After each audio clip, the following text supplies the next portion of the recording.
The Cumberland Valley Railroad was established in 1837. The privately owned railroad was originally used for passenger and freight services. Ownership of the railroad changed in the early 1900s. So the Cumberland Valley Railroad was a private entity, but on January 1st, 1918, the United States Railroad Administration took over, replaced presidents of the railroad, and took over operations of the railroad. The takeover by the government was due to the United States' involvement in World War I.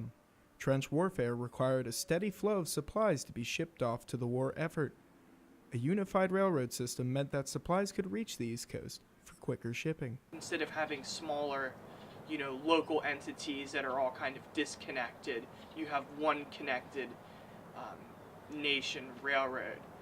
So the Cumberland Valley Railroad falls under the Allegheny division of this larger railroad network, which becomes like a really important link to the eastern seaports of the Atlantic coast. It has a large connection to Philadelphia and New York City, where all the doughboys are leaving for overseas, and all the supplies is being transported on ships.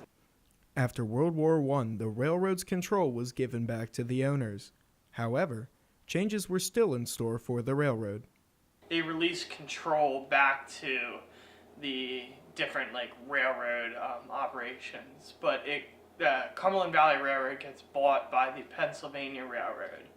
So it becomes the Pennsylvania Railroad, and then is eventually Pennsylvania Railroad merges with New York Central. It becomes Penn Central Railroad, which is the logo on the boxcar that they moved down there at the station at the end of the rail trail. The need for passenger services declined over the decades of the railroad's use. Profits dwindled, and the railroad switched owners for a final time. And then it becomes owned by Conrail, and in the 70s or early 80s, the railroad is basically shut down because the need for it is not, it's just no longer economically feasible. While the Cumberland Valley Railroad is no longer in service, the effect it had on Shippensburg can still be seen today.